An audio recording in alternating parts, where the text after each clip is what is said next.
Rachel and I are still making our way through Parks and Recreation. Making our way through Parks, Recreation. Tom Hafford, Leslie Knope. Go ahead. I feel good today. Watch an episode, yes. Good today. Yesterday and had a... Nah. Watched an episode yesterday. How would you combine the Parks and Rec theme song with Vanessa Carlton? You can't. Well, I guess you could do the Vanessa Carlton words with the Parks and Rec. The Parks and Rec theme song is like dun dun dun dun dun dun dun dun dun dun dun. So you can't do it. Making my way downtown, walking fast, faces past, and I'm about 7. But loved a couple things yesterday. One, I watched the hunting episode. Bula bula bula. Yeah, so good. That was like one of the first ones. I'm like, this is a pretty funny show. Yeah, really funny. Just like the pantsing, and at the very end of the episode is Ron looks at Leslie and says, "You're a stand-up guy," and the way she like smiles back at him. Yeah. Rachel and I were joking, like that sounds like something we would say to each other, like as often as we were misgendering each other. You know, like, "Hey, what's Bud up to? Oh, he's just on his phone." You know, Grandpa. But the part I really enjoyed was the while that's happening in the hunting episode, what's her name? The Andy and April. Yeah. Get to hang out with each other. Those scenes are so funny. Oh, yeah. So when they're trying to do like fake spit takes, which is what we did last episode, which is pretty funny. It's so funny, like, because April's so good at it. Like, I'm pregnant and it's not yours. And then Andy will do like a spit take, his best. And then she's like, all right, you try. Yeah. And he's like, what do you mean? The squirrel took nuts out of that kid's backpack.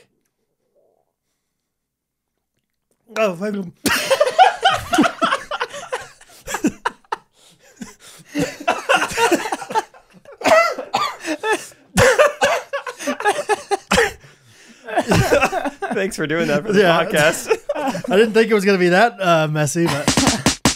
I think this tight beat means that it's going down with some random thoughts and white meat too. Midwest best friends eating fast food on repeat. So come along, let's have some fun and go ahead, get on your feet, cause it's the Ghostrunners podcast.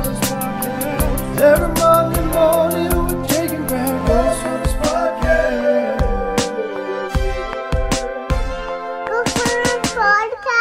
All right, Brad's feeling it today, guys. Welcome back. I feel good, guys. Thanks for listening. Tell your friends. Come to Branson with us and check us out on YouTube so you can see how much Brad spilled. Show him, Brad. Show him, Brad. I ever told... sorry, let's talk about Parks right here a second. Have I ever told you the story about... Take it, Brad. What's that about? Okay, it's an inside joke from camp. For whatever reason, one time we had this girl who everyone... like, there was this guy... You keep talking. I'm going to see if the vent's open. There was this guy... a dad of a camper who is like the director, the producer, whatever for Mercy Me. Was like a big Christian radio. I can only imagine. I can only like I think he was like, yeah, they produced this little song called I Can Only Imagine. Like, I think this guy's doing just fine.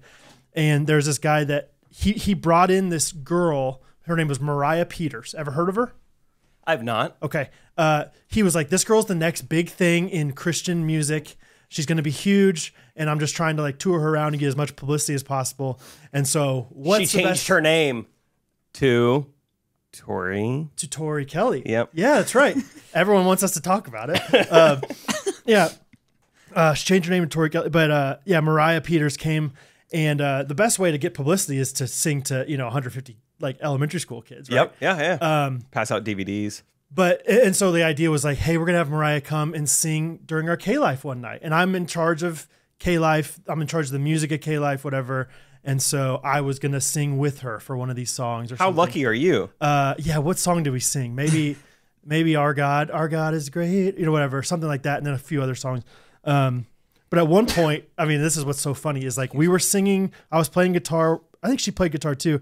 And, out of nowhere, like without planning it, this is like classic timing. Like imagine just as a performer, like she's just playing and then she just goes, "Take it, Brad." And I'm like, oh.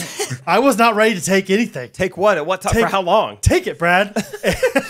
And so then I just had to like play this song that I didn't really know the words to. Like I was not prepared. It was not Our God. It was some other song that was like, yeah. So Take It, Brad makes it seem like you got to start doing something twice as fast, twice as hard. I got to pull out a banjo or something. Oh yeah. And so to this day, first of all, it's just hilarious that we like pandered to this like 21-year-old girl who's like the next Lauren Daigle. Whatever you want. Whatever. Yeah. And like also, out of nowhere, it was like, take it, Brad. And I was like, well, where? Take it back. Where am I going with this? So you enjoyed that feeling so much, you were like, when I have a podcast, yes. our producer, every episode. Vengeance is mine. Yeah. Timing kind of reminds me of Mariah Peters. So anyway. That's how you get her back. I don't know what she's doing. Maybe she's still making music. Maybe she's listening to this podcast right now, but Take it, Mariah. She was sweet. But it was one of those things where it's like, what is happening? What are we doing here? And I mean, it prepared you to be a great improviser. Yes. And yep. I will take it. And yeah. I will take it away. And so, anyway, Parks and Rec. Yeah, just great. Just really enjoyed that scene. Yeah. It was just so funny. I could just imagine Chris Pratt having 20 different alt lines in there of like things that don't actually get to a punchline. Right. And I look forward to seeing those bloopers someday. Dude, I think it's about to get so good. Really? I know you're already like, it's good. Yeah. But like Andy and April, a great plot. Like, yeah. That's a wonderful part of the show. And I just think that episode, so the idea of the episode, Timon, is that they go on a men's hunting trip, but then Leslie and the girls come because they like you can't just go on this men's hunting trip for work. And the scene where Leslie, I think, shoots something without Ron saying anything. Like, that's pretty funny. Without her telling Ron about to shoot. That's hilarious. And then there's this idea within the show of like, anytime you shoot something, somebody else across the field yells "boola boola boola" to like be excited. The guys do this. The guys do it, and then Leslie shoots something, and you hear Anne yelling across the field, and that's just like the most like I just know like I've been there with girls like that, like you know what I mean, like it's just so funny when the girls are like I'm one of the guys, boola boola boola, and it's like you didn't do anything wrong, but at the same time it's like it's just a guy thing. It's and that's whatever. The whole episode is the tension of like guys have always done it this way. Right. Oh, okay, we'll do that then. It's like, well, I don't want you to do it like how we do it. Right. And I think Amy Poehler even has some line in there. He's like, and if I know guys like I think I do, they love when girls try to do something that they love better than them. Yeah, exactly. Or something like that. I love the part where she's chewing like tobacco, and Tom's like, it's getting kind of queasy in my stomach. Did you swallow that? And he's like, you need to go throw up right now or something. And she's like having it in her mouth. She's like, guess that's why they call it spit and not swallow. Am I right, Ron? He's like, you are right. So that's a great episode. Great episode.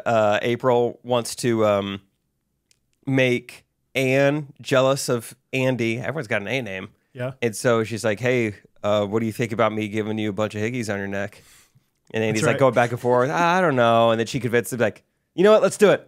I'm going to go sanitize my neck. And runs out of the room. That was a funny line. Right. So many.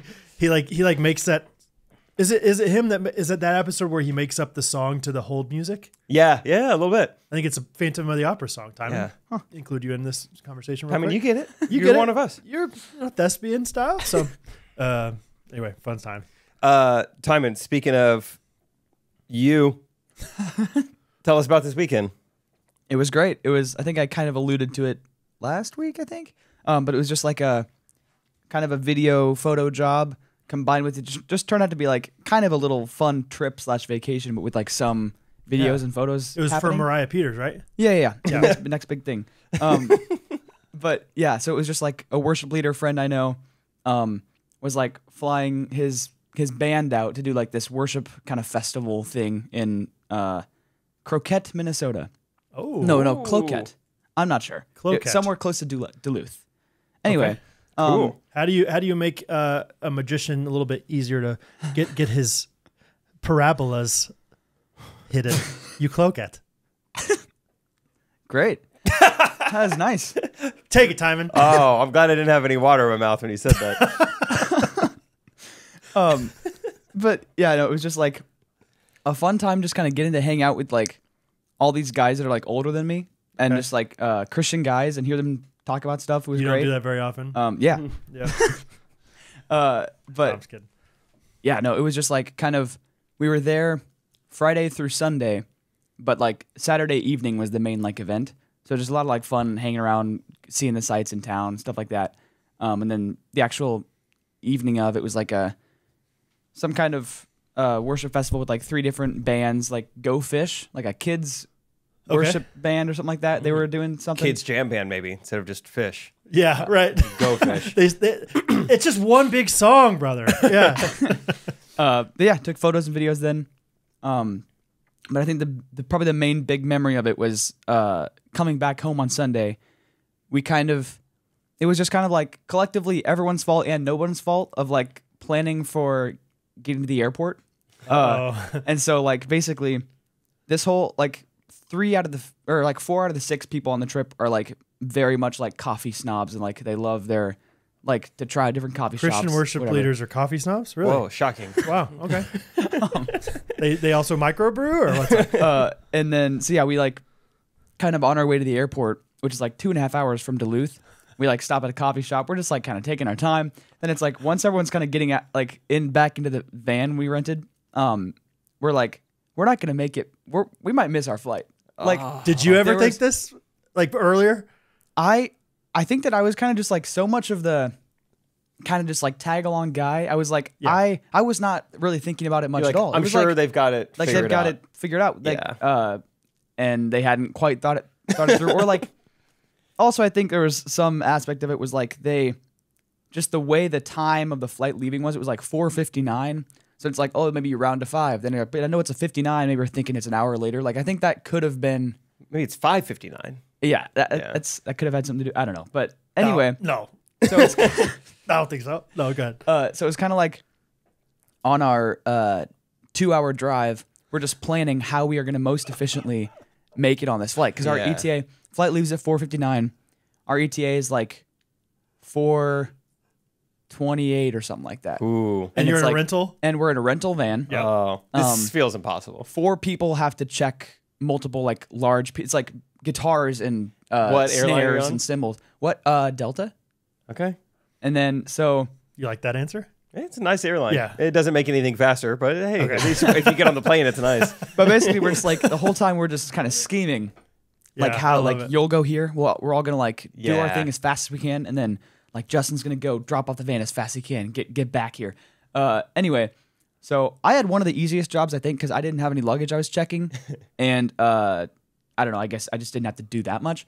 But there was still like I go in and there's like probably 100, 200 people in like the security line. And I'm like, I don't have TSA clear. I don't have like, there were 2 of us that didn't have any like TSA clear pre-check. Bummer. And so I'm just standing there probably like 4 or 5 minutes go by. And each minute I'm like, we're moving 10 steps. It's not happening. It's so long. I'm like, this is not happening. So I finally work up the courage to just like ask a guy. I was like, wow, hey, my flight's leaving way too soon. Can I just like skip the line? And he's like, can I see your boarding pass? So I showed him. He's like, okay, you can go ahead. So I was like, yes. So that was. So you asked a TSA agent, like, hey. Yeah, it was like a. Well, their line right next to us is like the clear / like the faster one. So like, there's some employees there. I was like, hey, can I go through this? So yeah, I just went through the faster one. Good for you, dude. So that took some like. At first, I was like, am I just gonna have to like. Maybe just like keep asking people if I can cut in front of them. I was gonna say that's like stakes have to ask. That sounds so much worse. Because all it takes is one person to say no. Yeah, exactly. And then you're like, well, please. Yeah. Like I don't know what else to say. Yeah. But then, so it was like, I mean, I couldn't imagine what the other people were going through, just like sprinting through the airport. Like, finally, like 2, maybe 3 or 4 of us are on the plane. There's 2 people left, and then they make it on and they're like drenched in sweat because it was like my. I mean, and yeah, but it was like probably 10 minutes till takeoff. They like basically we had planned the first person that gets to the gate, just like beg them like, can you make sure you hold this? I have 5 friends coming. Yeah. They're running as fast as they can. But yeah, the plan worked. Wow. And we made it. Wow. Like That's pretty shocking. miraculously. It was like, yeah, it was crazy. We had all pretty much come to terms with the fact like we'll probably end up having to fly home tomorrow. Yeah, you're looking at the next available Or like flights. either that or rent a vehicle and drive 6.5 hours home that evening. Was this the MSP, Minneapolis Airport? Yes. Should have had you look for my bag. Oh. Did you remember to get your bag off the plane? I did. Timing? Yeah. Dang. There wasn't any extras? Like when you took yours off, there wasn't one right next. Maybe it was the same plane. You never know. Yeah. It was Delta. Yeah. But yeah, that was probably the most memorable aspect of it. Wow. Getting home. Okay. Yeah. That's fun. Theoretically, guys, would you... I whenever you said we realized like 2 hours like away from the airport that we were going to be late, is that worse than realizing it 15 minutes before? Like, I just think in some ways I'm like, I would just be dreading that entire drive. I'd be analyzing every, like, okay, why are we going 80 miles an hour when we can be going 84? Dude, it was also like, we passed, I think of course, we passed like 4 like accidents on this. Like there's like slowdowns like galore. Yeah. But it worked. I like making the plan. I like knowing ahead of time. It was kind of fun being like. But how long did it take you to make the plan? Like if it's like 15 minutes beforehand, you realize it, that's enough time for us, I think. That's true. That's a good point. I don't know. One thing I was like, I respect this about everybody. Like no one was really like, no one was mad at anybody. It was just like, we're in this together. We're like, we'll figure it out. Yeah. And it was that was kind of fun. But yeah, and it just was best case scenario because it worked and we got home. That's nice. Yeah. That pumps me up for you. Thank you. They flew you up there? Yeah. And back? Yeah. Not bad. It really was just like an ideal fun trip. It's like I get to hang out with people. I'm doing like photos and videos and getting paid. It's like, this is great. Drink a little coffee. Yeah. You're finding your passion, finding your fun. When work is fun, it's not like it's a fun thing. Like when work is what you're wanting to be doing. Yeah, it's great. I feel like, Jake, you've missed a flight maybe like a few times in your life. Yeah. And I feel like you've had a time and story about 100 times in your life. It's like amazing how I got close. How seldom it's like there's no way Jake makes this one. Like there's no way. And that one time recently in DC or whatever that was. Yeah, I missed that one. Let's see. I almost missed one recently. Alan missed it. So me, Trey and Isaac all made it. But you were sprinting. Yeah, I had to sprint. Yeah, logged part of my mile getting there, 0.25. It was far away. Yeah, it is. It stinks missing a flight though. They close that door. Yeah. Right, right when you get there and you're sweaty, and then you gotta admit defeat and Google Nashville to Kansas City flights. Yeah, or whatever. You gotta start the search. But I don't think I've missed a flight like that's my fault. Like I've missed because of weather, the connecting flight. Like, do you guys have to pay for a new flight? Do they give you a discount if you miss the flight? Like, you know what I mean? Like if it's just straight up your fault, you were late. Is that just like, that's just a sunk cost and you have to buy a new ticket? I'm sure it's different. Yeah, I think so. Like if you just your initial flight, like your Kansas City to whatever, Atlanta, first flight, if you relate to that, that stinks. You're just done. I think so. Yeah. Yeah. Dang. Yeah. I would be so mad at myself. Yeah. Like I would replay every aspect of my day and be like, why'd you take a shower that long? Mm-hmm. Like you didn't need to think about that in the shower. You could have thought about that while you were getting ready. That's where me and Trey differ, because Trey is like, let's not wake up any earlier than we have to. Let's cut this as close as possible. And I'm always like, what's the difference in waking up at 5:15 and 5:30? Absolutely. They both suck. 5:15, we know we make it. 5:30, I'm going to get a little stressy. Oh my gosh, dude. What's your principle for like how early to get there? What would you like ideally live by? I have pre-check and clear. So I'm as fast pass as they come. Even then, I'm still like, why stress? Why not wake up 20 minutes earlier? There's not a big difference in like, man, I feel rested today. It's because I slept 20 minutes longer, So I'm still like, get there an hour before the flight, even if I'm not checking bags. Why not? Yeah. I think an hour is solid. Yeah. I think you would, even on a very busy day at the airport, you would cut it close, but you'd make it in an hour. Mm-hmm. Right? Like, at least in my experience, I feel like some people are like 2 hours. It's like, calm down. Yeah, you're fine. Just in general, my personality is like, why risk it? I put my seatbelt on when I like drive to your house. Yeah. Because I'm just like, why not? It's so easy for me to put my seatbelt on. Yeah. What if I do get smacked driving there? I'm going to be so mad at myself. What if it's like a financial thing? Like, do you always get the like protection plans and insurance and stuff?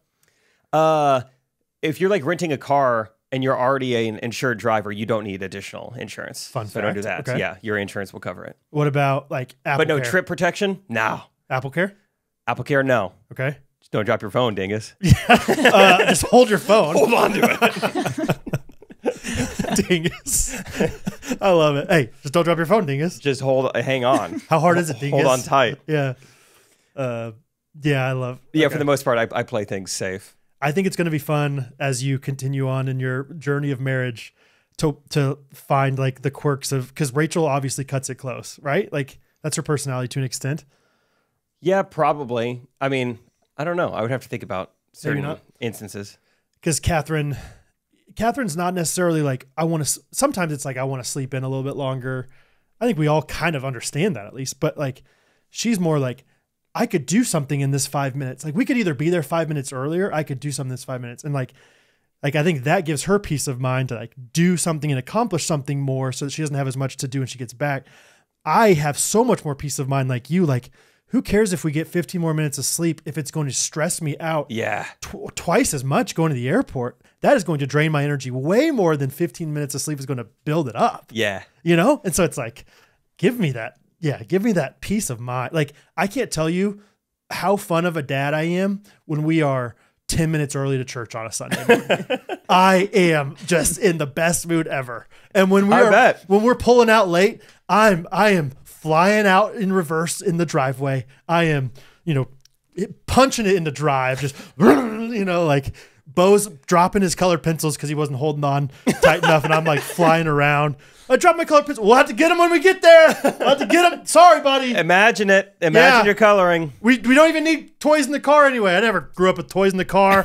Just driving. Golly. Whatever.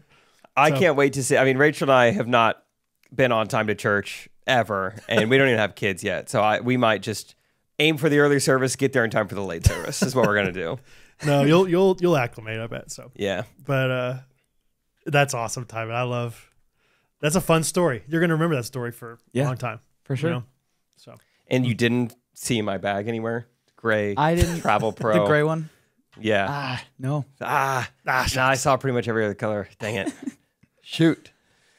Yeah, they emailed me and said, we haven't found it, but we're still looking. And I said, well, it feels like a missing persons thing. Like it needed to be in the first 48 hours. Well, I guess there's your answer then. That's what they say. That's what they emailed back with, essentially. Still no response.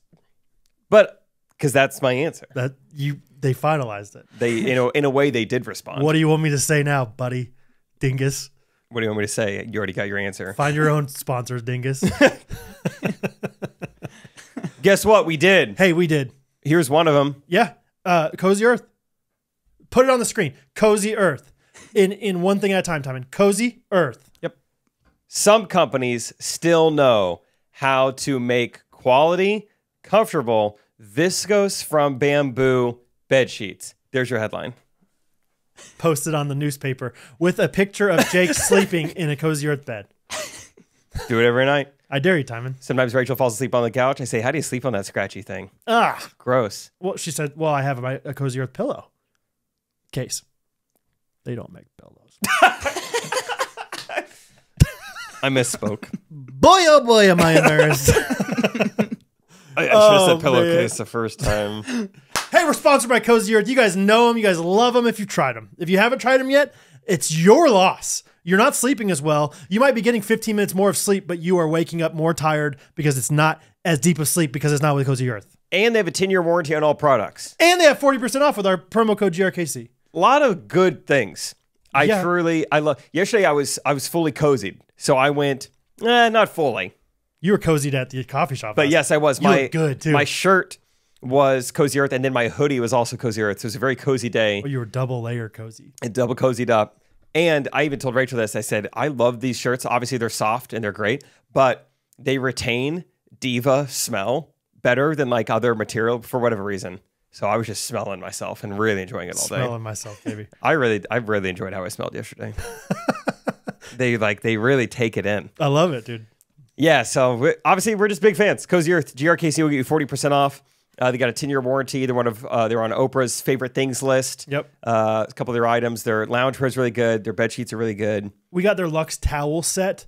And the other night, I found a towel on the ground after the kids were taking a bath. And it was like a kid-sized towel. And I was like, this is cool. I didn't realize like in their set, it included like a smaller size towel for the kids. Turns out it was our hand towel that was just on the ground from one of our kids not putting it back. Well, how about that? But I was like, this is a perfect size for Bo. That is awesome. I didn't realize this. So they have large hand towels. They have good size hand towels. So yeah, stuff's awesome. Just there's something for everybody. They got men's, women's bedding, you know, if you're somewhere in between, 4 of you just like to sleep. Yep, So all those things. Yeah, check them out. CozyEarth.com. Yep. That's it. I picked up Hattie from Kamp. Oh, Hattie's yeah. back. I want to hear about it. I got to catch up with her very briefly. Yeah, but man. I want to hear from you. It was awesome. It was everything I wanted it to be and more. Like she, you know, we were worried. She's 7 years old going to camp. Yeah. And I mean, she'd been away from us, but it was always at a parent's house or a relative or whatever. And no communication. Yeah, analyzing these pictures, and she's at the stage, she's 7 years old, where she kind of like smiles awkwardly in most pictures. So it's like, is she really having fun, or is this just like a like a forced smile, like because they're putting a camera in her face? She had a blast. She had a blast in the most Hattie way possible. She wasn't like all out like classic camp girl. I did the blob, I did the zip line. She's like, I'm gonna do all those things next year. I was like, great, that's fine, you know. But she came back. I mean, she made a best friend with my friend's daughter. Like, and it was like not because of us. It was just like she came back. She's like, I was like, did you make any friends? She's like, I mean, I made one best friend. And I was like, who? This girl named Leah. And I was like, yes, Hattie, that's my friend's daughter. So already excited. She's excited. Hattie's excited to go back to Branson in September to see Leah. Oh, that's so cute. They get to hang out. So sweet. The initial like reunion though was amazing. Like we see Hattie. I mean, they divide them up into their cabins. She was girls cabin 1, girls barn 1. So she's at the very end of this road. And so we're walking forever to find her. And then finally like lock eyes with her, and she runs, and it feels like she runs a 400, you know, like so far to us. And, you know, Catherine's like down on her knees, like embraces her. Catherine's crying. I'm like crying. Like it was like, that's awesome. It felt like I was like, you know, it was like her wedding day or something. Like she's here, you know, whatever. Like it was just like this, such an emotional, sweet reunion. Of course, Bo's so excited. You know, Bo, before we got there, is like, I can't wait to hug Hattie so hard that I tackle her and her head hits the ground. And I'm like, Bo, we don't want to do that. Just want to get out in front of that. Good try. Please don't do that. That would make everybody sad. So didn't do that. But anyway, just a wonderful time to be back at camp with her. And it does feel like she's changed a little bit. Like, and maybe it's just mental, but like, It's like you have a little more confidence, a little more independent. She's already asked Catherine, like, while Catherine's working in the kitchen, like, how can I help you at all? You know, is there anything I can do to help you? A little more servant-hearted, maybe. Like, okay, yeah. That's awesome. Yeah, K Country always does a Devo rap every year. So it's like, but back in the day, it was like Lecrae, like Flame, all these different people. Mariah Peters would write one. This year, it was the assistant director, not Jake Seislove, but Cooper McCullough. Do you know that name? Yes, he married Gabby Odom, right? Yes. Yeah. Which is funny because we had a K-Live kid named Cooper McCullough. Yeah. And I was like, Gabby Odom, really? Marrying Cooper McCullough? I didn't know. So that Cooper is assistant director at K Country. Not anymore. He's done. He's going to Waco. He's lived in Waco, working with JP and Harris Creek and stuff. Whew. He's all over the place. Anyway, a lot of connections. But he wrote a rap, and it's pretty good. Devo rap. Yeah. I mean, he's like, he's Jake Triplett light kind of thing. He texted me like a couple years ago and asked for advice on stuff. Do you think that could be it? Did he really? Yeah. On rap? On rap? I was like, seriously? On God? No cap on rap? I think it was about making videos or something. I don't know how much rap we talked about, but yeah, he's doing youth ministry in Waco now, so makes cool. sense. You know, he's on the path. Right. Yeah, he'll be a comedian here a few years. He'll be there. Work with a juggler. He is great though. I mean, but anyway, this rap, Hattie and I listen to it every day together now. I'm trying to learn it along with her and everything. And the Devo rap. What award did she get in her bunk? She got the Mighty in Spirit. Not I can't remember. I should know. Best rapper. It's like her words. You know, they do like CQs, and her words were, oh gosh, now compassionate and resilient, I think, or Yeah, I think it was resilient. Yeah. Something like that. She's been used to, being tackled by Bo every day, so she's pretty resilient. It was fun, getting to see them brag on her, and she was happy. I mean, it was just a sweet moment, and she loved it. Like, she's already ready to go back. She brings it up in conversation every day. Good. Like, oh yeah, back when we went to Mermaid Island on our canoes, or oh yeah, I guess one of the characters at K Country was named Mr. Beast. And so she's always talking about Mr. Beast now. And I was like, really? You guys watch Mr. Beast? He's kind of like in some tepid water with some hot lake water right going now. on right now. He's not that Mr. Beast, but I saw Hattie briefly at the pickleball tournament, and so I was like, Hattie, you're back from camp. How was it? And her first thing she said was like, I got lots of letters from my family.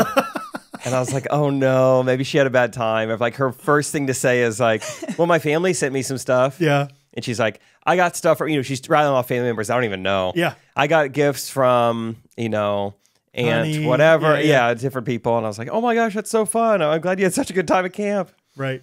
But yeah, then you're like, no, she really did have a good time. I think she did legitimately counted, I think like 11 letters in a week.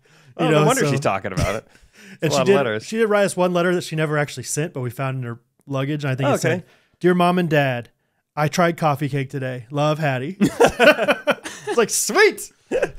I guarantee you if we would have gotten that in the mail while she was gone, we would have cried. Like we would have been like, oh my gosh, I miss her so much. That's her handwriting. She did that. She was thinking about us. But anyway, it was a fun time. Let's see. A few other quick notes from Branson. We got there the night before and stayed with one of our friends, Alan Tigner, who has 2 little boys. One of them is a little bit older than Bo. One of them is younger than like Rosie's age. And Bo's just not around boys that often. And so he was loving being at this boy's house with all this boy stuff. Bo immediately wanted to put on his Spider-Man suit. This kid's Mac's Spider-Man suit. Mac wanted us to play this game in the hall where we're kicking a soccer ball. Essentially, it's like if you can get the soccer ball past each other, then you score a point. And Bo's kind of playing, but he's also taking on this persona of Spider-Man. And then all of a sudden he just runs. He gets a running start and runs towards Mac. And jokingly, I was like, oh, get him, Bo. Thinking like he was going to go get the soccer ball. And Bo, I've never seen him do this before, just pile drove this kid. Just like form tackle. Just absolutely like took both of his hands and just like, like Shaq with what's his name? Chris Dudley. That after he dunks the ball and then he just shoves him back. Time and put the gif in right now. Shaquille O'Neal dunking the ball, shoving the Knicks player back. Okay. That's exactly what Bo did. Bo just took both of his hands and shoved this kid to the ground. And I was like, I don't know whether to be proud or upset or. And you also kind of instigated this. I said, get him, Bo. I shouldn't have said that, I guess, but I've never seen him do that to his sisters, but maybe he's like, well, boys can take it. This is a boy. He can do it. And so that was awesome. You get mad at him? I didn't get mad. I laughed at first, and then I said, Bo, we're not doing that. That's not, he wasn't ready for, like, it was kind of a cheap shot. Luckily, they were face to face, but still, I reprimanded him. Yeah. But I didn't say, like, you can't play anymore or anything like that. Yeah. I don't know. I've been really trying to figure out discipline with Bo recently. That's a different story. Anyway. There was I saw some TikTok trend recently where the mom was in on it. What they do is you film the dad, but meanwhile, while the mom was talking to the kids, like the little boy would say like, "Shut up, mom."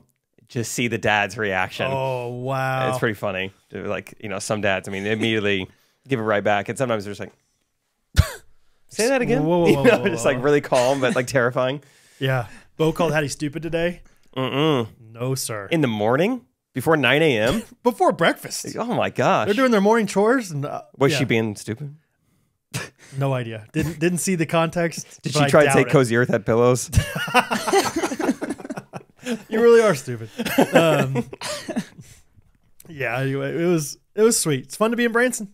Just saying, Branson's a wonderful place. Branson's a wonderful place. Ooh, we have new details. Yep. Go ahead. That by the time this comes out, They have pillows. They have pillows. Yeah. No, we're very excited. So we've kind of been loosely promising a very fun social hangout Friday night. It's going to be at a place called Social Birdie. It's a place that just opened up in Time and Brad, can you both do the Social Birdie sounds?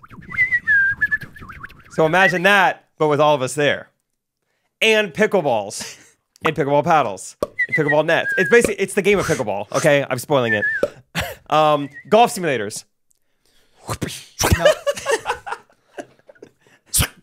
That sounded like a whip cracking. Yeah. That's not a golf sound. There'll be light chatter going on throughout the night. Shaquille O'Neal, Chris Dudley here. Push him on. Get him, Bo. What was that? He was doing pickleball sounds. I was trying to combine. You were slurping a milkshake over there. There might be drinks. Maybe ice cream, custard. Yeah, I mentioned. I was like,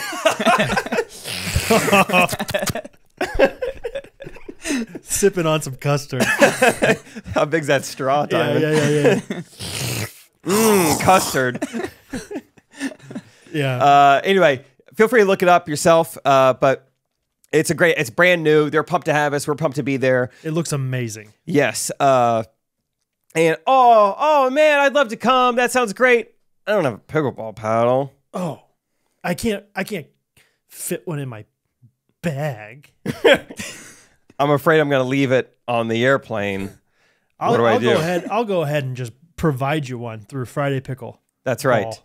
Yeah. Now, who can get one of these, Brad? Anybody with a ticket. Not just VIPs or anything, right? Well, usually you have to buy two though. Two paddles. Nope, not this time. One ticket, one paddle, one night of fun, plus the next day, plus the next morning. One weekend of fun is what I should have said. Yep. Get it for one ticket in Big Daddy. Yeah. So it'll be a very just, I think casual hangout, but we're going to be there for hours and hours. Yeah. And would love to meet you guys. Would love to say hello. Would love to set the weekend off right and also play you guys at pickleball. I don't know if we're ready to put a bounty on it because I don't know if Isaac and Scott are coming. Hey, we were undefeated in Ghostrunners. Whatever bounty. That's true. Yeah. Yeah, we were. Even with Hannah Creech, they'd take us home. Take it home. Take it, Timon. Yeah, I think we just want this weekend to be a great blend of like entertainment for you guys through us, but also just like we want to hang out with you guys. We want to get to know you guys. So trying to find the balance of like that. And I think this Friday special, time at Social Birdie would be a wonderful time. Just hang out and get good conversation and get to know you. So buy your tickets. Ghostrunners.live/Branson. We'll see you there. Come on with it. Fun. Okay, let's talk about pickleball tournament. Let's talk pickleball. It was last week was a lot. It was really fun. A lot of moving parts. Trying to coordinate with different pro players, different creators, different middle school people to shoot with, and Timon's here these days. He's not here these days. Okay, he can do this. He's got a voice lesson here. Okay, let's hire Derek to do this. Okay, Scott's got a GoPro. So much to coordinate, figure out. But in the end, it was very fun. If we continue posting once a week, we have enough content to last us till like November 5th right now, which feels really good to be in that position. Yeah. It's also really interesting. So within the confines of Elite Tennis and Wellness, which is where the PPA was at, Isaac, Scott, and I were like the Beatles. I mean, legitimately like couldn't get to where you needed to go because you would just get stopped. And you're signing pickleball paddles. I'm like, I got this. I'll try my best. And I'm signing autographs. You're taking pictures. People want to talk about your paddles. They want to talk about the content. Like, so fun. Never got annoying. But fame like I've never experienced. It would be like the lobby after a stand-up show where like everyone has just experienced me and probably would want to talk if I was near them. It was like that for 5 or 6 days. Yeah. But it's funny, if you ever need a break, I'll just leave. And then no one knows who I am again. And then all right. I just leave the grounds. Sure. You go to, the McDonald's across the street and no one knows you. Yes, but within just this specific area of this tennis complex, us three are extremely well known. It was very interesting. Yeah, because if very isolated. If you're playing in a pickleball tournament and or attending a pickleball tournament, you've probably consumed some pickleball content. If you've consumed any pickleball content, you've seen your stuff. Exactly. So if you were to go to like public parks, we see our paddles a lot because that's where a lot of beginners and intermediate players are. That's who our paddles are aimed at. But our content is mainly people who take pickleball really seriously. So we didn't see as many customers or as many paddles, but everyone knew our content. So it's a little different, but it was fun. And we were supposed to shoot with the white whale, Tyson McGuffin. He DM'd, said, I would love to shoot with you guys. Didn't end up happening because he wanted to spend time with his family. I mean, back in the day, I think you did say that he had like a dad bod, maybe? Maybe I did. Something like that. I remember like being like, this guy's the top guy in the world. You remember like way back. Who knows what I said like, back bring in the on day. Tyson. Who is this guy? Do you remember that time? You've been listening to the podcast. I remember, him talked about it for sure. I can't remember specifically. Something like that. So maybe he was like, I'll spend time with my family. But I mean, from what I've seen, he looks kind of studly. Yeah, he does. Yeah. He's got like a lot of tattoos and like shaves his legs. And, he's a guy who like wants to look good. He's aerodynamic. Also looks a ton like Carl Lentz. Looks exactly like him. Spend time with family. Yeah. Please. I don't want to turn into Carl Lentz. Yeah, my kid sitter's here. So, but Yeah, it was a really fun time. As far as the tournament goes, so Isaac and I, we put all this effort, energy in the content of like, we're going to try to win 4.0 gold. We find out, okay, there's 16 teams in your division. There's going to be 4 pools, each with 4 teams in it. You're just going to play 1 game to 15, and only 1 team from each pool makes it out of there. So, I mean, if your pool is stacked, stinks. Sorry, only the best team is going to make it out of there. So not the best format, probably. Yeah. Just like they don't know any of our skill levels. So how could you like? Are you not able to like somehow submit your skill levels or anything like that? That's another thing. I thought that was what the whole point of the duper thing is. Duper is not connected to any of this stuff. It's separate. And that's a problem because one of the teams we're facing, the guy has a 5.2 duper. We're playing in a 4.0 tournament. Scott is at a 5.2. So if does that 4.0 tournament, does that basically equate to 4.0 duper? Or is that a 4.0 different than duper? I know it's they're like the same thing, basically. Okay. A 4.0 tournament should be like if you're between 4.0 and 4.49. Like if you're in that range. So this guy should be playing in a 5.0 tournament. Yeah, he's playing 2 levels down. Okay. Had I known that, I would have brought him a huge bag of sand and said, congratulations. Right. You earned this. Yes. So we had him. He was in our pool. And we also had 2 brothers that were 9 and 10 years old. They were also in our pool. I think I'm going to save the results for when the video comes out this Friday, hopefully, if me and Timon can crank this out in time. But yeah, who knows what happened? Okay.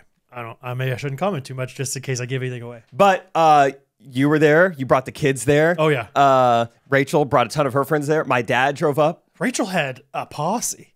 Yeah, one of Rachel's friends has started taking tennis lessons at Elite. So I think she's like, hey, I want to come see my people, whatever. Yeah. So, yeah, kids came. The 2 boys that we had to play, their dad owns this tennis complex, like Elite Tennis. He owns that. His name's Mike Wolf. He's the reason Jack Sock moved to Kansas City.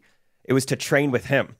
So this guy, Mike, the dad of the boys, trained Jack Sock, who went on to win Wimbledon and a gold medal at the Olympics in tennis. Where was he living before? I think he was born and raised in Nebraska. Oh, wow. And then moved to Kansas City for like middle school, high school to train with Mike. So wow. His sons are going to be very good. Yeah. I would guess. Yeah. They probably got it in them. Yeah. I didn't know that. But when I was watching you play these kids, I was, for the first like 3 points, jokingly, like pretty intensely, like, get him! Let's go! Punish them!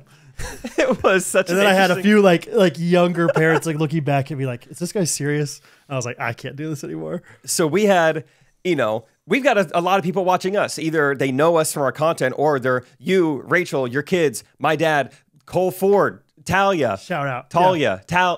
Talia. Tapioca. Let's go Talia. Talia. Ghosties are there watching us. And then also the owners' sons are playing. So they've got so many people from there, like all these tennis instructors, pickleball pros. And then, we're just having to play a 9-year-old. It was an interesting dynamic. And I will say, like, the first game you played was at the far court.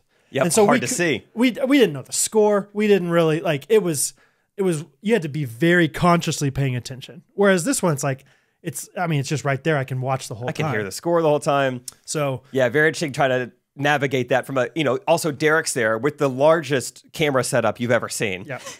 Which I think worked to our advantage. I think they were intimidated by it. 100%. Some Michael Bay movie. Yeah. So yeah, it was an interesting dynamic. Us and I were like, what do we do here? I feel like we can't joke around like we normally would, or I don't know. It's just like we're in a cage.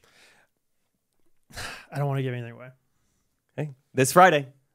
Check it out. Just What do you think of the pickleball tournament? Or also, what are you about to say?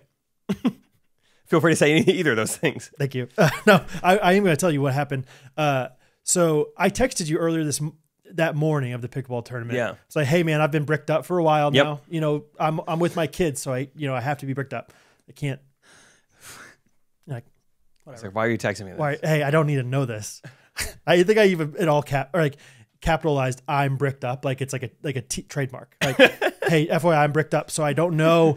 Like, is it cost to go see you play pickleball? So I remember in the past we got these all access passes from Vulcan, but I was like, it seems like it's like kind of expensive to come watch this pickleball. I'm not gonna pay for all my kids to come for 30 minutes to go watch Jake. And you're like, I think maybe you can just walk in through one of these other access gates or something if you're not trying to watch the pros or something. It does cost normally like $25 or something. I was like, okay, just FYI, I don't think I'm going to come if they're going to charge me $100 to come watch. Yeah. So we walk in. I noticed like this back gate kind of thing right where you guys were playing. I was like, perfect. We'll just walk in there. And then I see this staff member right there. I was like, can't do that. Hey. And so, didn't say anything to the kids, but I did say, like, as we're walking, I was like, we might be able to go. I'm not sure yet, kind of thing.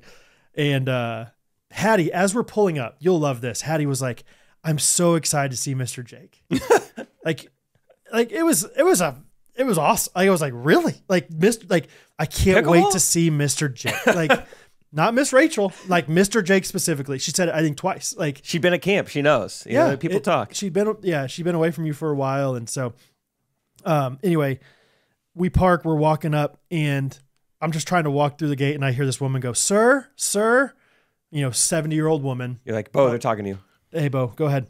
And she goes, have you checked in yet? And I go, oh, I was just ignorant. I was like, oh no, do I need to check in? She's like, well, do you have a ticket? And I was like, no, how much are tickets? She's like, well, after taxes and fees, it'll be $29.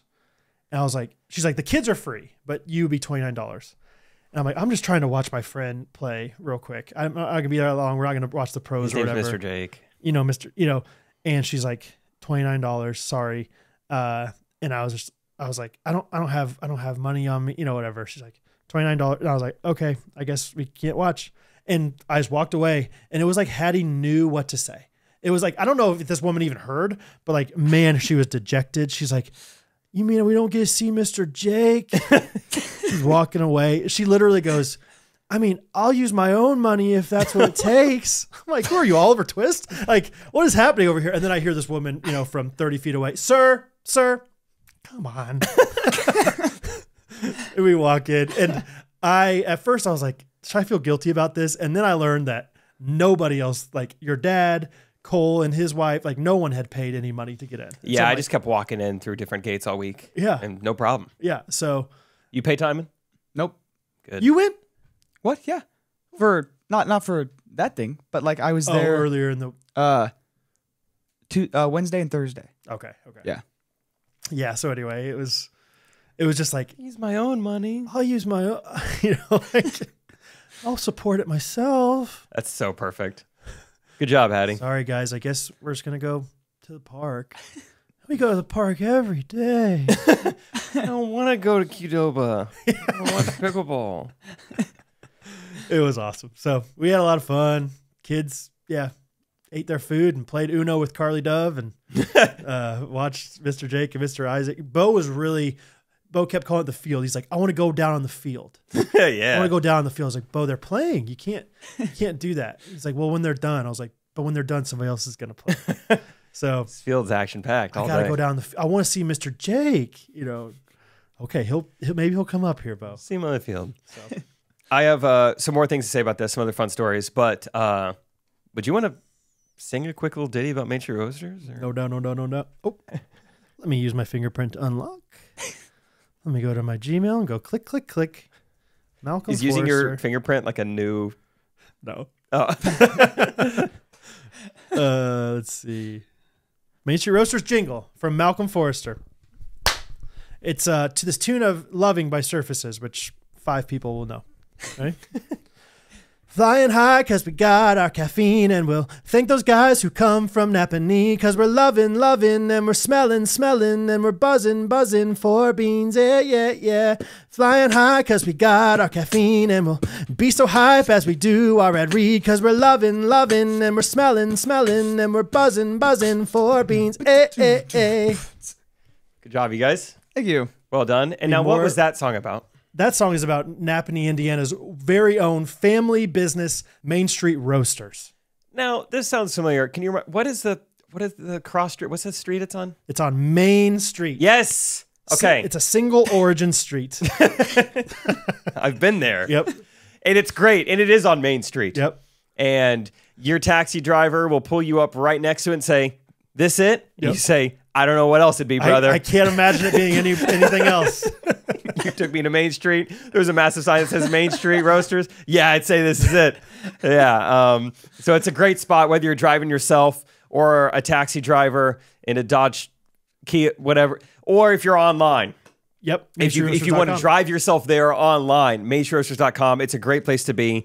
We got some feedback. I forget where it came from, whether Instagram DMs or Facebook comment or YouTube comment, but people being like, "Hey, it's my husband's birthday. Got him a big old bag of beans this week. Great gift." Yep. Bo Bobby. Big old bag of beans. They're going hot or going fast. You can serve them hot. Serve them hot. Serve them hot. Serve them cold. Your beans. I've been loving my nitro lately, and it saves you so much. Loving. Man, the nitro. Yep. GRKC. Smelling for beans. GRKC is 10% off code. Yep. MainStreetRoasters.com. Don't pay full price. You deserve it. You deserve it. Get your coffee that way. I made so many friends this past week. Would you like me to start with? Am I still number one? I don't know. Frick this. There's one guy. All right. See you guys. Brad's got to take 5, guys. Yeah, He'll be back. I can't. You don't know. That's the wrong answer, Jake. All right.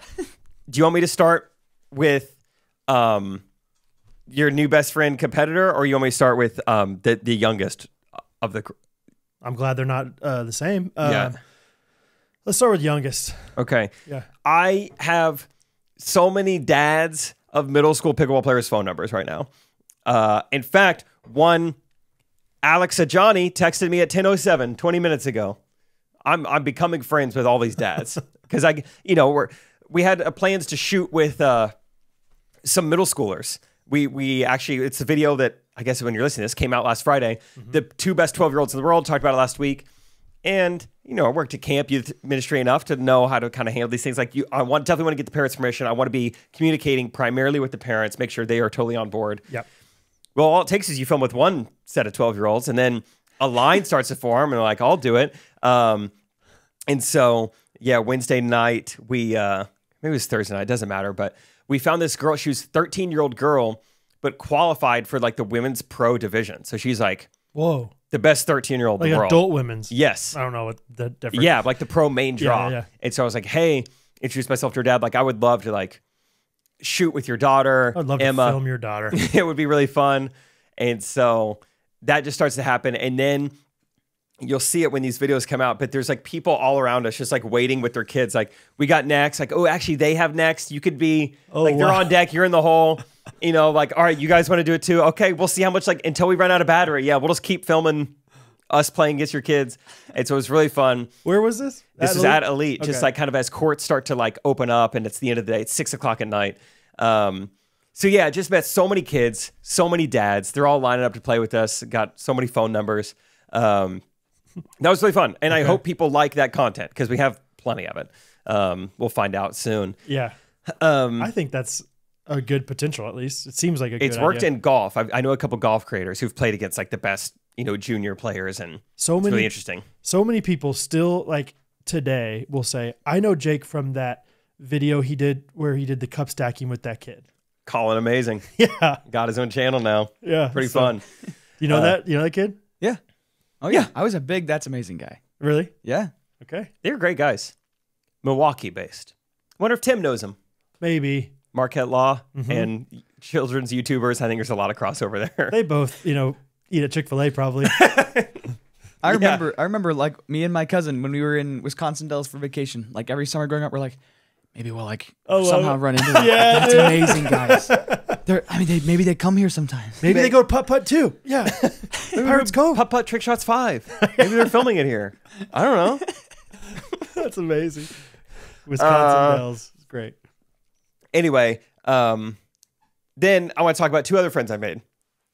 One was a guy, it was in between games. This is Saturday when I'm like competing, and a guy like comes up to me. He's like, "What's up, dude? You're Jake, right?" And I was like, "Yeah, what's going on, man?" He's like, you sent me some paddles." I was like, "Oh, sweet. That's awesome, dude. I hope you like them." And dude, thanks for saying what's up. Actually, I got a game right now on like court 13, but like, dude, it was good bumping into you. Because that's how so many interactions have been. I didn't know who he was. This is a guy who has been from the get-go. I swear, like the first Friday pickleball we ever posted, this guy like followed, liked, commented, and he is a. I always noticed it because he had a verified Instagram account, and he was like a drone, like FPV drone pilot. Oh, cool. And I always thought that was cool. It's like from the get-go, this guy with like a little bit of a following, and he like likes our pickleball content. And so yeah, just recently he said that he was like, you know, doing this stuff. I was like, dude, let me send you some paddles. Had no idea it was him until like 2 hours later. I was like, I'm glad we made this connection. And as we get talking, I'm like, dude, that's so cool you do FPV stuff. I was like, it kind of like, as I was getting out of videography, it became more popular, but I wish I had like gotten more into it because it's so cool. Yeah. If you guys don't know what I'm talking about, it's drone footage, but it can do anything. It's like a bird. Yeah, like a bird or like almost a fighter jet in the sense that like any move is possible. I watched one recently. You see the one where the tire's rolling down the hill? No. The tire's rolling down the hill and the FPV drone shoots the gap and like goes through the hole of the tire in like an Irish countryside. I think that was a How Ridiculous video. Oh. I think I saw that. I don't know what to tell you. I don't know about that. Every time me and my family would go to Perth, you'd be like, I hope we see How Ridiculous this weekend. Oh, maybe they're out here. FPV drones, it's so cool. It's a very cool vantage point. They can go like, I don't know, 100 miles an hour, maybe more. This guy threaded through a pickleball one time, didn't he? Like his he had like a micro drone is what they call it. It's like the size of a fly. It just goes straight through the holes of a pickleball as the guy's serving the ball. Well, a lot of FPV pilots, they're doing micro droning and they're getting a lot of business with people like BBC or people who do like Planet Earth type stuff because it's like the modern Magic School Bus. It's like, let's just fly into their bloodstream and see what's going on. Yeah, you think that it's a micro trip. It's a micro drone. Yeah, they're just flying around. They can do pretty much anything. Yeah. Aortas, valves, veins, arteries. Sure. Sphincter. Yeah. They can. Moderna's working on it. Yep. Pfizer has a few. Yep. So Johnson & Johnson. Johnson & Johnson's out. No, yeah. They were like, this is not for us. But I get talking to this guy. I'm just like, dude, that's so cool. I was like, I'm always excited when I see like FPV drone pilots getting work in like Hollywood and stuff. And I was like, I still remember this Justin Bieber music video. I think it was Hold On. And I remember like seeing all this FPV footage. I thought it looked so sweet. He's like, that's cool, dude. That was me. I was like, no what? way. I was like, the one like thing I can like recall, like the one time I've seen FPV like out in the wild in Hollywood, so to speak. That was you? He's like, yeah, I've been doing it for a while. And this dude's like 24 years old. Like, how? I was like, when did you start? He said, when I was 10. I was like, well, that worked out for you. He started off like doing drone racing. Yeah. And then 7 years into it, they're like, hey, these drones can film stuff now. Now he has a career on his hands. That is so cool. Really worked out for him. But I was like, dude, so you're big time. And he wouldn't say that. He was a really good dude. Shout out Alex. Yeah. He's like, oh yeah, I've done some stuff here and there. But yeah, he's done multiple like Bieber music videos. He's working on a Michael Bay, or he already did a Michael Bay movie. Yeah, just casual stuff. Ambulance. Oh, is this dude? I've like seen this guy in like some videos. Really? I like this channel Potato Jet does like a lot of camera like videos and like every time I go to Gatlinburg, I'm like, I hope I see Potato Jet here. I would know, dude. When you mentioned like FPV in Hollywood, I was like, oh, yeah, like that Ambulance movie, yes. Michael Bay with that one like young guy. That's him. That's so cool. Young guy, No Ambulance, way. Michael Bay. So he's like, I mean, probably. So he's kind of like the FPV What's he doing guy. at Elite Pickleball? Yeah. What's his bumping Instagram? I want to follow this guy. Captain Vanover, I think is what it's called. Cool. So he's one of like two of the top two like FPV drone pilots in the world. Like it's him and one other guy. Yeah. Who are like the guys. And I was like, this is so cool, dude. We got to have you film some stuff for us. So we're scheming up how to make pickleball look really cool. And he's like, just let me know. I can just fly up there. And I was like, oh, you have like an actual pilot's license? He's like, yeah, I can just fly like a little plane. It's just a drone. It's just a drone, Yeah. but I'm the first person viewer. It's just I don't have to wear goggles. Yeah, he's like, no, I wouldn't fly. My drone would just fly up there. I would just sit in my house and just Yeah, the range from Dallas is pretty crazy. impressive. I'll just fly from here. What if, dude? What if? So anyway, I think we're gonna find time this fall. He's gonna fly up to like the Olathe Regional Airport or whatever it is, Johnson County, it film a bunch of cool drone stuff for us. How are you gonna do it? Like, what is that? So one idea we have, I credit to Derek Chapman. He had an idea like this for golf, and we never did it. But we talked about doing a video called "I Played Golf in Third Person." Okay. And we never did it. So I think it would be much easier to do in pickleball. So if you can imagine, you put like a drone camera behind you, like on the fence somewhere. The camera's back there. And then as I play pickleball, I would put the goggles on. Okay. So what I see is actually what the camera sees. So I'm seeing myself in third person as if I'm playing a video game or watching myself on TV. Right. And these drone, the technology's there. There's almost no latency. It's 10 milliseconds or something. So Yeah. Theoretically, you should be able to react Go get the ball. to run and hit it, but it's a whole new vantage point. You're seeing yourself from afar, That's like a weird fun. dream or something. That's fun. So it'd be really fun to do that. Yeah, I played pickleball in third person. That's pretty cool. That would be sick. Yeah. That's a great idea. And then there's some other stuff. I found like some videos online. Some other people have tried doing pickleball with like FPV drones and shooting it. And so I sent it to him. I was like, dude, it'd be fun to do something like this. And I thought it looked pretty sick. And he's like, oh yeah, we could do that. And I could do a way better job. I was like, sweet. I thought this was awesome. So I can't wait to see what you can do, brother. He is going to be able to figure out how to thread the needle of pickleball. Yeah. Yeah. I mean, if he's like the best drone pilot in the world, then who knows what's possible. Wow. So that's sick. And that's not even my best friend. Excited. That's so cool. Yeah, isn't that fun? Yeah. We got to all like link up. Do you have any? You want to do some woodworking? I was going to say, we should just do things that don't have anything to do with anything just to be cool. Just to like have them here. Yeah. Ghostrunners. Real estate. The first FPV thing I ever saw was on Hard Knocks with the Cowboys practice facility. They call it the Star. Yeah. You remember that? Yes. I remember the first, and it was like, what's the word? Not out of context, but just like it was the first thing of the show. So there was no like segue into it. And so at first I was like, oh, that's kind of a cool like zoom in of like them like going through the front door. And then I was like, wait a second, it's like turning. And I'm like, is this all computerized? Like it was so smooth and so perfect and like so well timed with people opening the door and like catching a pass and all these different. I was like, what is and it's like a 3-minute long thing. And all of a sudden I'm just like mesmerized by it. Yeah. So I just mesmerize is a good word. That's how I am when I watch these videos. So maybe we should just do one of the Ghostrunners studio. We should do like we should film a video of like your walk over to the studio. So it starts with you in the backyard with your kids, like, okay, kids, I got to go to work, you know, and like it's filming them like in the yard playing. They're like, no, Dad, no, no, get him. And then Catherine opens the door, and like the drone goes through your house, and then you open the door, and then the drone goes up real high to show exactly where we live, I guess. Yeah. Show the aerial view. I just love the idea of like neighborhood. getting the guy who does it for the big movies, but just for this. Michael Bay goes into our house with like chip paint everywhere. He's got like a cinema camera on his drone, and it's just we asked him backyard to the studio. Yeah, the walk over. And see the construction, see the backhoe. That'd be fun. Oh man, the construction is out of see the control lack of road I have. Yeah, there's like the road to Damascus right now. I'm walking over here. He's flown like a red camera on a FPV drone before. Which is pretty fun. No way. So cool. Can you believe that? How'd they dye it red or? Mm-hmm. Okay. Red dye number RGB. 4 RGB. Yeah. That's cool. That's really cool. Anyway, that's not even my best friend. I'll tell you about my best friend. That's not your friggin'... Go ahead. After the break. Hey guys, are you out there? I haven't decided which one I'm going to do yet. Hey! Studies show that over 80% of Americans eat every day. Is that you? Yes. Say hello to Good Ranchers and don't touch that dial, especially if you have mallet finger. This episode is brought to you by GoodRanchers.com. Tyler, can you sing In the Arms of an Angel by Sarah McLachlan? In the arms of an It's so beautiful. I don't. That's the only part I know. Fly I'll loop that. away from here. Fly away from here. See this? These are my exposed ribs. This is what some people out there look like who don't eat enough meat.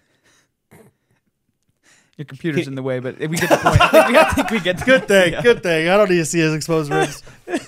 Can you tell I didn't have a plan going into this? Is that obvious or no? Oh, you're not reading from I'm the not script? reading a script. I was like, I didn't get that script. You told me earlier, learn two lines from Arms of an Angel. I have no idea where I'm going with any of this. But just, hey, we're spitballing here. I'm trying to make it fun. People eat. People eat. People eat, and I know you guys eat, okay? I know it. Sorry, which, those like celebrity interviews. Sorry, which camera's mine? Which one are you looking into? Okay, got it. That was mine. All right. GoodRanchers.com, y'all.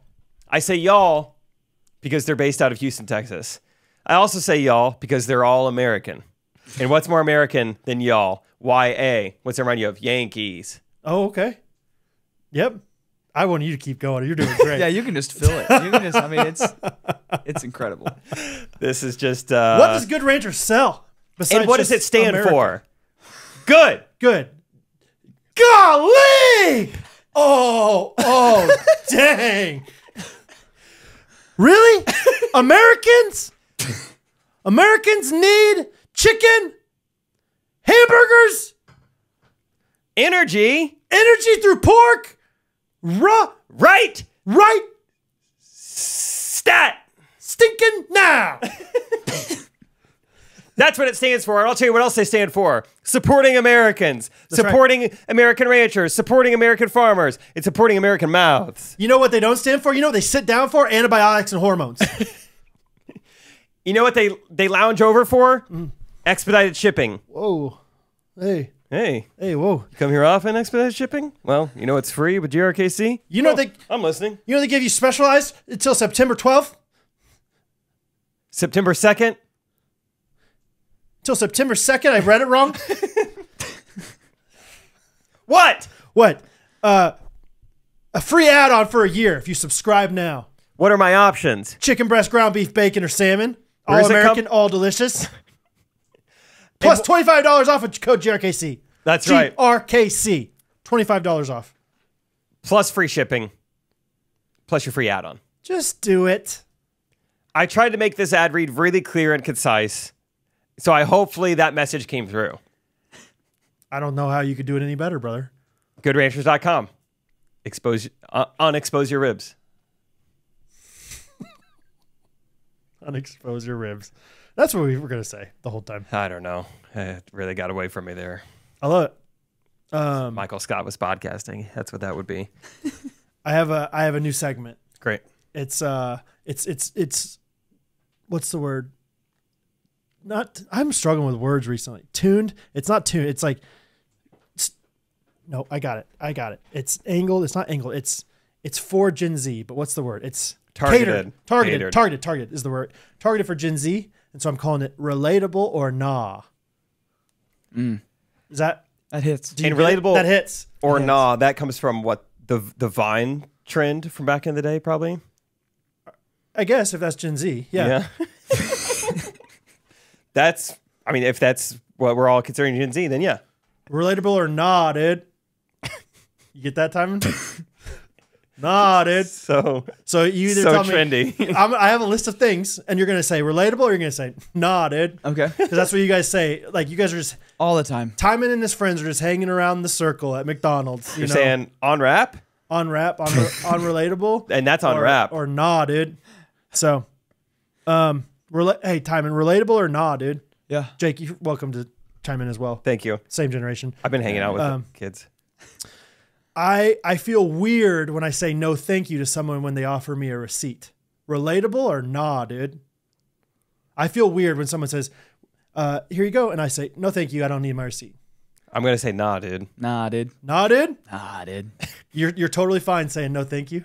Yeah. Yeah. If they say want a receipt and you say no thank you, that's not what I'm talking about. Wait, I'm talking about they hand you the receipt. They don't say, would you like your receipt? They say, okay, I see. Okay. I'm kind of with you. Here's your receipt. And I say, I don't want it. Oh, well, I feel like if they give me a receipt, I'm typically going to take it. So maybe I do relate. No. But I've never really thought about it. I'm just like, if they're handing me something, I'm going to take it, and then I'm going to throw it away. Okay, but I don't want it. So therefore, I'm starting to say, no, thank you. Okay. I don't like that. Okay, that's on rap. That's on rap? That's on rap. Yeah, I don't like when they hand it to me. No one wants a receipt. Who wants a receipt? Well, I'll tell you who. Your dad. The only one at the Bondi soft opening. He's like, I actually will take my receipt. He's good. He's consistent with his check. But every time at Chipotle, I mean, like, no thank you. Like, who's begging for this? Yeah. It's one thing if they say, would you like a receipt? No, thank you. No, thank you. No problem. No one cares But about if that. they're like gesturing. All right, have a good day. They don't even ask. It's just an assumed like. I was kind of thinking I would just carry my food. You're like, do you mind? You have a trash can right there. Just throw it in there. Yeah. No, thank you. So, relatable. Okay. Relatable. Hey guys, relatable or nah, dude? Yeah. I thought of this because I went and picked up diapers for Rosie yesterday. That's nah, not relatable. dude. I know. I understand. But I just got her emergency pack. You know, normally go every life. You know, but we were running low, so I got some Huggies with Mickey Mouse on them. I would say nah. Not yet. Oh, you haven't got to. Okay. All right. I'll prompt. How will I? Okay. I'll say, you'll know. Okay. I just don't have like Mickey Mouse is just a mediocre character to me in the grand scheme of things. Mickey Mouse is I think positively when I see Mickey Mouse, but then I'm like, why do I like Mickey Mouse? What's he done for me? I don't have really any kind of affinity towards any kind of Mickey Mouse content. Relatable or nah, dude? Prompted. Relatable. I would relate to that. Really? Yeah. Prompted. Okay. Yeah. What has he done? He never made me laugh. Like Fantasia was the worst Disney movie I've ever seen. Remember that one? That was the one that was like pretty historically accurate about like Rasputin, right? It was Rasputin, and it was what was it? Franz Ferdinand. It was like the beginning of World War I I. feel like I've heard that's kind of a masterpiece. I haven't seen it though. A masterpiece as a little 5-year-old kid, though. It's like, what is this about? Gotcha. Yeah, I don't know. And you've never seen it. So No. also, what's Mickey Mouse doing? That's true. Mickey Mouse, like, He's an icon. I've never really seen him in something that I'm like, maybe I just need to watch some like character-based Mickey Mouse things, so I can see how he is as a mouse. And that's my point. Is I don't think anybody watches his stuff because Yeah. the character of Mickey Mouse is just fine. I'll tell you what. It's not even neutral, but it's almost like is 2D Mickey Mouse when they show like Walt Disney back in the day. He first yeah, and he's over there doing his little thing. Yeah, he's like a sailor. Or I something. will say that's my favorite kind of Mickey Mouse. Oh, that's my Tyler. least favorite No, Mickey dude, Mouse. no, dude. Dude, have you ever seen? Maybe I'm on the dude, a little bit, because there's like the very, very classic black and white, very early Mickey Mouse, where it's like no one's really talking and they're just telling like a very comedic story with just like animation and music and stuff. Those are great. He's got like I've his seen a little couple of like, those. steering wheel on the boat kind of thing. Yeah. Whatever. Yeah. I think I'm most attracted to the Mickey Mouse like at Disney World, like in a costume. I'm like, I feel fondly You're about that. That's okay. fun. Yeah, you're attracted to that. Or I'm Mickey attracted to Minnie Mouse, but I'm You're drawn attracted to to. when people dress up as animals. You're attracted to Mickey and Minnie Mouse, or I would say I'm drawn to Mickey Mouse, but I am like attracted to Minnie Mouse. Yeah. In the costume. Yeah. At the furry convention the night before the cruise. But that's my favorite form of the mouse. yes. Because I've been on record, I'll drown a mouse. Yeah. But if he was dressed as Mickey, I would let him free. Like, you're fine, buddy. Get out. Fine, go ride the roller coasters. You know, hey, everyone's been a teenager once in their life. Get out of here. Get out of here. We'll get a drone pilot to follow you around. All right. Next, relatable or not, dude. I'm a decently sharp person. I do pretty well in life for the most part. But for whatever reason, I really struggle with taking a shower, having my towel taken into my room, changing, and then leaving my towel in my room. Oh. Relatable or not, dude? Rachel, Relatable. Really? Rachel Relatable Coop for me. Triplet would say relatable. Yeah? I would say nah. Very programmed in my towel placement. I don't think I've ever seen Catherine forget her towel in our room. And so often, especially on Sunday mornings, I'll come home from church. I'm like, oh crap, my towel's still there. And then you feel bad because it's wet towel on the bed.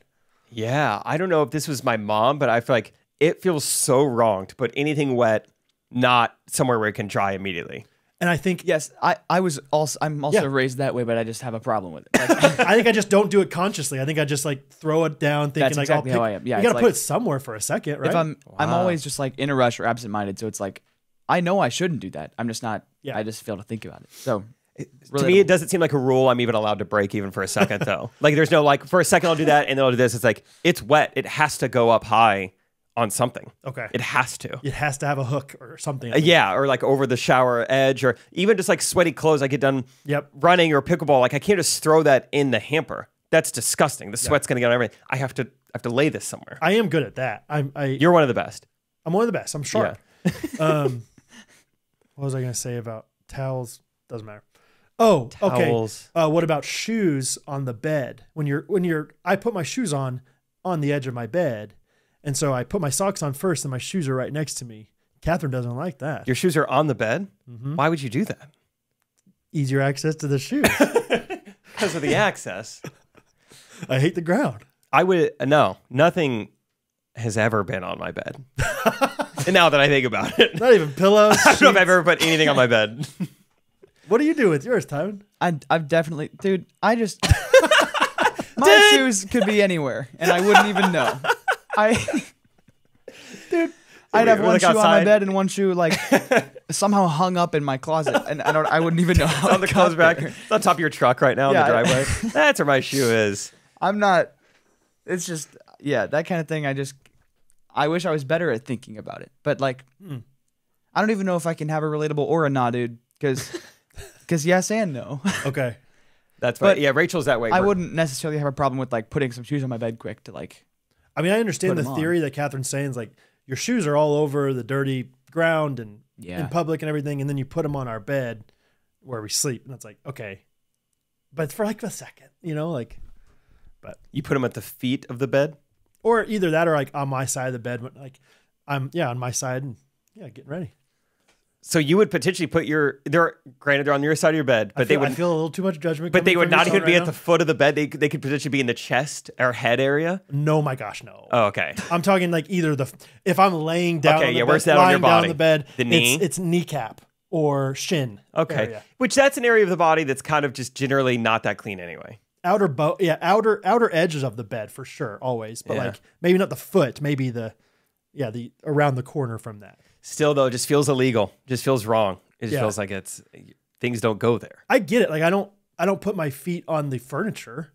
Besides, I guess a bed is a furniture. But like I don't put my shoes on the couch or anything like that. Yeah, that's good. Anyway, here's something I will say I do that a lot of other people probably wouldn't do is all like open drink, open glass of water, anything right next to my computer, right next to like hard drive here, computer here. It's like the only spot it can go.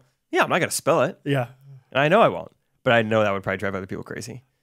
That's a bold move. Now that Rachel's in the house, you got to be careful. It's like a toddler, you know. Like I got to start putting lids on things. Dude, I mean, we've had 4 kids now, and until Rosie, it was always like that's not that big of a deal. Like they're not gonna like kids know better, dude. Now nothing is safe with Rosie, dude. Like she doesn't even ask. She'll just get up. The other day, she likes to unscrew things right now, and so she unscrewed like a huge like throat spray and just like chugged half of it. Wow. I'm like, I think it's natural, so that's okay. But like, I don't know. That's not good. Like, and if we didn't find her, she would have eaten it all or I had it all. Or like she crawled into the refrigerator the other day. She like brought a stool, opened up the doors. And Catherine's like, I was not like ignoring her. It was like 15 seconds where all of a sudden she's like standing at the foot of, or at the, whatever ledge of the refrigerator. Adventurous. Yeah. So I would not do that with Rosie around if I were you, Jake. All right. A few more here. Relatable or nah, dude? Where'd it go? Okay. Posting stories on Instagram. The music's too hard to find. Relatable or nah? The search function is sometimes weird. It's amazing. You type in the exact name of the song. Yeah. And you're like, did you want Good Morning by Kanye West? Why are you always pushing Good Morning by Kanye West? It's amazing. I don't want that. I'll look up Kanye West and it'll give me like 2 Kanye West and like, no, you don't really want Kanye. What about A Milli by Lil Wayne as the third option? And that's not Kanye West. It feels like they're like, they're getting royalties or something. Like someone is paying for like to be the third spot. It seems that way because, like I'll look like Old Friends by Ben Rector and I'll look up Old Friends Ben Rector and sometimes it doesn't pop up. I'm like, what am I supposed to do here? Relatable? Yeah. I don't do this enough to have a take, I think. Okay. I'm going to try it right now. You keep going. You keep prompting. Right. I'm going to try. Okay. Relatable or nah, dude? This is a Ghosty submitted one. Well, that's fun. I don't remember who did it. I could look it up, but I'm not going to. Somebody said something along the lines of, if someone has their lights on and their windows open at night, it's okay to look inside of them. I do look into people's houses when I'm on a walk and it's lit up at night. Relatable or not, dude? Relatable. Yeah? I think or I like to driving by or anything. I like to glance inside. Sometimes see like, oh, they're watching basketball. Yeah. I think I'm always curious about what they're watching. Yeah. Yep. Yeah, I think. Yeah, very right. Peek in there, see what's up. I think as long as you're continually moving, it's okay. If you ever Can't stop, that's when it gets creepy. I use the same rationale with like a street performer. If they make you stop, you got to pay. But as long as you keep walking, you don't have to. You just find $1 in your mailbox the next day. Like, what's this for? I guess we had a peeping Tom last night. Yeah, he must have stopped. If he makes you stop, you got to pay. You got to pay. Okay. Did you look up any Instagram music? Yeah, it actually did an amazing job. Okay. So that I just canceled out of it. Maybe they're changing. Everything I typed in, it pulled up 15 examples of it. All right, last one. Relatable or not, dude?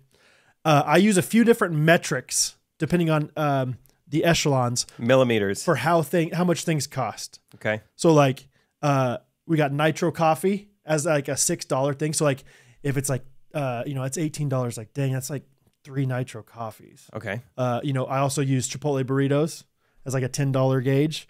And then I use a tank of gas as like my bigger. Oh, okay. Gotcha. Okay, we just sold a piece of merch. I made $6. Free. That's a nitro coffee today. Kind of thing like that. You guys relatable or not, dude? Nah, dude. No? For me, or vice versa. It's like, dang, that medicine cost $25. Dang, that could have been like 2 Chipotle burritos for Catherine and I. I think maybe very occasionally I could like make a comparison like that. I don't find it. But you don't have like a set metric. No. I don't have anything set. There was a period of my life where I remember after my first time going to Hawaii, I think it cost me like $1,000 to do the whole trip. And so then shortly after this is when I was doing freelance videography. Someone would offer me a gig. They're like, $1,200 for this. I'm like, wait for a wedding. Like, that's lower than what I would do, but that is like pretty much a trip to Hawaii. Oh, I love that. Should I do this for a trip to Hawaii? Okay, yeah. Plenty of times I will. If it's like, maybe I've had a big purchase recently. It's like, if I get some kind of job, it's like, okay, this kind of pays for this. This justifies this. Then in that case, yeah, I definitely do that. Yeah. Cool. Yeah. I do it with like budgeting type stuff as far as like, all right, how much am I making each month off of like mood swings? Okay, how much am I making off Correct Opinions? Oh, okay, cool. So mood swings pays for the mortgage, and okay, so this pays for this. So that means Ghostrunners is bonus. Fun. Yeah, it's kind of fun to like think about it that way. Yeah. But never like not exactly how you're saying. Yeah. But yeah. So not dude, but not nah, dude. Not nah, dude, but not saw, dude. So Gen Z. All right, this has been Relatable or Nah, dude, with our Gen Z counterparts.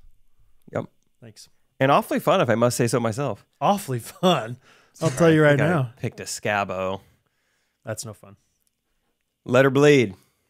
Bleeding. Should we talk about Healing Waters? We have some updates of sorts. Yeah, we officially hit our $15,000. We didn't have a goal of that, but we hit $15,000 raised money, which is just amazing. Thank you, Ghosties, for continuing to support. Talked again to Healing Waters contact yesterday. Mark is his name. Shout out that one specific donor, or is that private? I don't know. I don't know his name, so I think we can shout it out without like too much.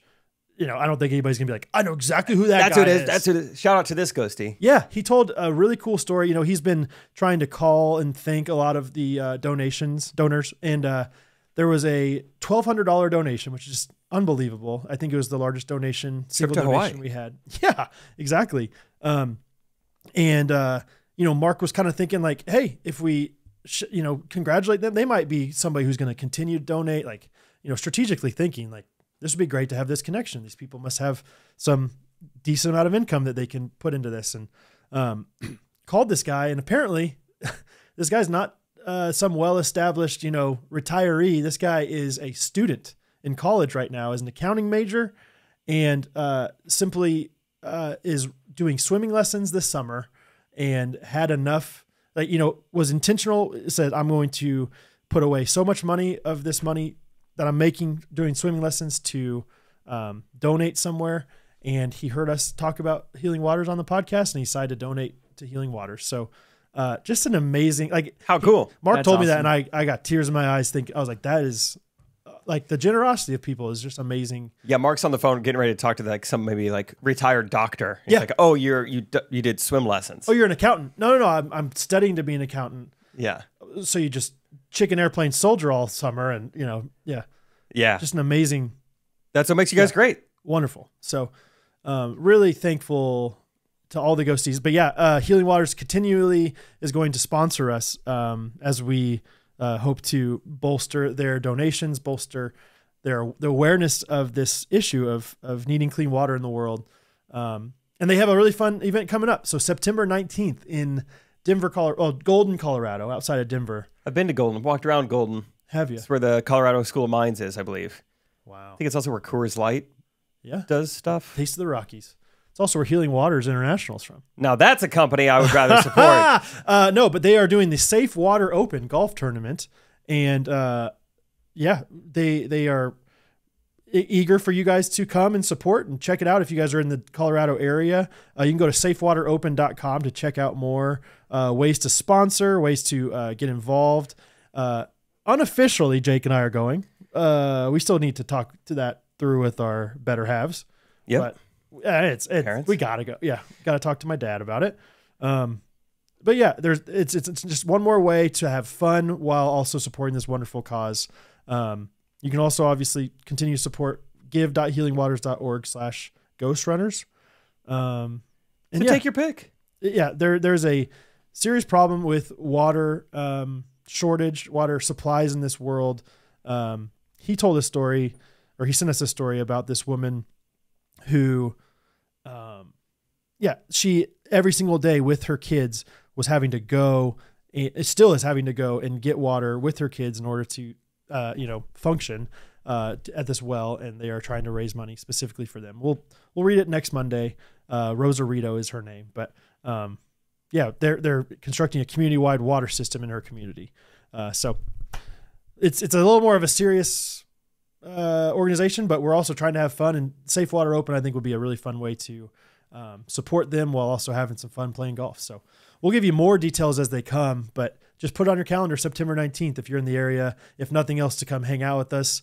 If ideally, maybe you'd golf with us. So that'd be fun. So anything to add? Healing Waters. Check them out. Yep. Link in description. Oh, and shout out to the people that went to their office. Do you see that? Yeah. So cool. Wagon Ball Z, folks. Wagon Ball Z. Yeah. So fun. So Ghosties are fun. Ghosties are, I tell you what. best. They're the best. Ghosties ain't bad. Let's see what else. Real quick, I want to shout out the people, the ghosties who've been posting the water bottles saved, all those pictures. Yeah. Those are awesome. We asked you guys to post those last week on the Facebook page. Just like if you see a really high number, really low number. There got to be some pretty low numbers. I think one is like, whoa, 70. That's not bad. And then one was like in the teens. Like, that's going to be tough to be beat. And then yesterday, a girl was like, oh, our church just put one in. It had like 3 or 4. 3 I saw. Was it 3? Yeah. Yeah. There was a 10 million one, I think. Yeah, that's right. Which, do you see the comments? Someone did the math. It was like, they would have been filling their water bottle up like every 5 minutes for the last 100 years. Really? Yeah. I was skeptical of it. I thought it was maybe like a little bit of a miscalculation. The water's going too slow or something. Something's off. But you can't blame the picture taker. Hey, Yeah, just a messenger. Yeah. He's not going to be like, well, it's probably wrong, so I'm not going to take a picture of it. You got to take a picture of a 10 million water bottle saved fountain. It's crazy. So that was fun that you guys got in on that. It's fun to see all the different submissions. And I saw one this past week, I think, at one of the hotels we were at. And but it was just like a middle of the road, just like 70,000. I was like, it's okay. Why even take a picture? Yeah, not gonna be cool like those other guys. It is fun. Just thanks for guys for participating in everything and just dumb stuff. Yeah, just fun to get more involvement. Thanks for all the comments, all the reviews, posts on Facebook. So do you say reviews? I did say reviews. Do you have a favorite one that has happened over the course of the last week? I do. Let me pull it up. Do you? So the little website that I use has changed their format. So what I'm going to do is I'm going to read the part that I can see from 2 different reviews. Oh, they don't. What do you think of that? Okay. You can't see it. I can still see it. You're chartable? Yeah. It changed on me. I don't know what you're talking about, Rob. All right. How about I'll give you 2 reviews. You read the second half. You read whatever's left over of my 2 reviews. Okay. Jason Kate C says, first review ever. I have never reviewed anything ever in my life, but this podcast is worthy of a 5-star review.